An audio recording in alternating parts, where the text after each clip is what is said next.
دجال کے بارے میں بہت سارے حدیث ہیں، لیکن ایک حدیث میں ہمیں دجال کی ایگزیکٹ لوکیشن کے بارے میں بہت سارے ہنٹس دیے گئے ہیں، اور یہ حدیث ہم سب نے بار بار سنی ہوئی ہے کہ ایک دن بھری محفل میں رسول اللہ صلی اللہ علیہ وسلم کے پاس ایک عیسائی آیا اور اس نے اسلام قبول کر کے اپنا واقعہ سنایا کہ میں اور کچھ لوگ عرب سے مشرق کی طرف روانہ ہوئے، ہم ابھی راستے میں ہی تھے کہ اچانک سمندر کا موسم بدل گیا اور ہماری کشتی اپنے راستے سے بھٹک گئی۔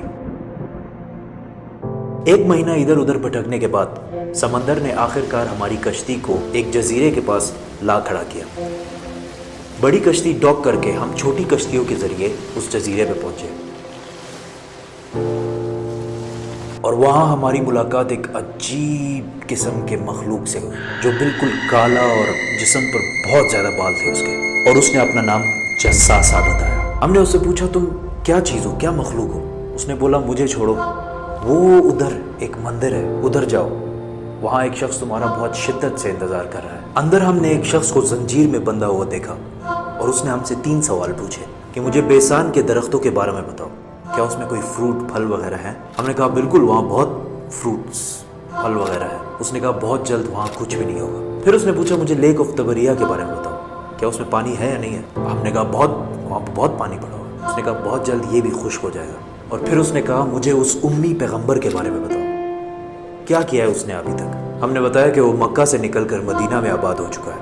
اس نے کہا کیا واقعی وہ یثرب مدینہ آ چکا ہے؟ یہ کہتے ہی اس نے کہا کہ اب میں بتاتا ہوں کہ میں کون ہوں، میں ہوں دجال، اور بہت جلد میں اپنی قید سے آزاد ہو جاؤں گا اور تمام علاقوں میں جاؤں گا سوائے مدینہ یعنی یثرب کے۔ رسول اللہ صلی اللہ علیہ وسلم نے تمام لوگوں کو مخاطب کر کے کہا اے لوگو، یہ ہے یثرب مدینہ۔ تمیم الداری جو کہہ رہا ہے مجھے اس میں سچائی نظر آ رہی ہے۔ یاد رکھو دجال شام کے سمندر میں ہے اور نہ یمن کے سمندر میں۔ اور اپنے ہاتھ سے مشرق کی طرف اشارہ کر کے کہا دجال مشرق میں ہے، دجال مشرق میں ہے، دجال مشرق میں ہے۔ اب سمپل سی بات ہے، ایز وی نو کہ مشرق کی طرف سفر کے بعد ان کی کشتی ایک جزیرے پہ رکی تھی۔ So let's just find out all the islands east of Medina.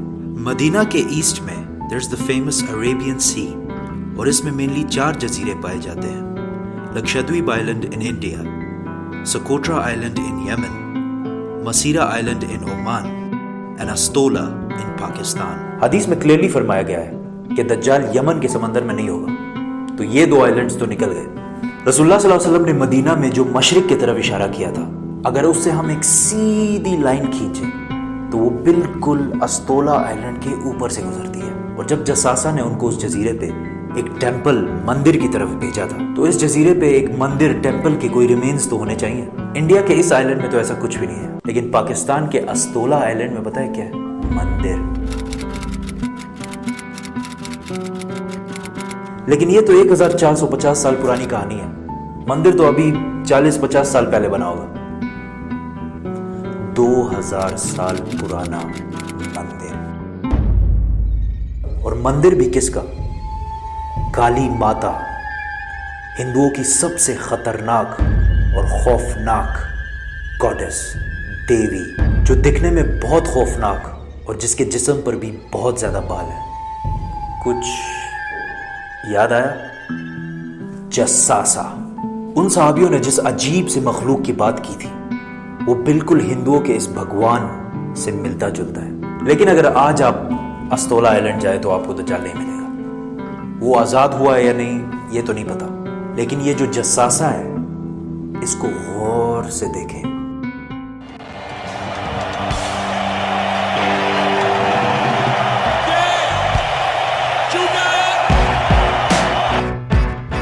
Nineteen 1970 کے امریکن میوزک انڈسٹری کے سب سے بڑے بینڈز میں سے ایک بینڈ رولنگ سٹونز ہے۔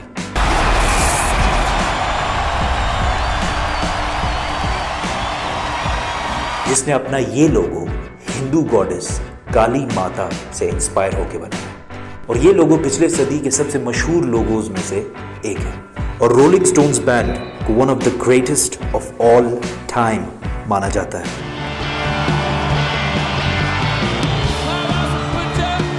ون وے اور دی ادر، دجال کے جزیرے والے جساسا کا پوری دنیا کے میوزک انڈسٹری اور فلم انڈسٹری کو شیپ کرنے میں بہت بڑا ہاتھ ہے۔ کوئنسیڈنس؟ اور maybe not.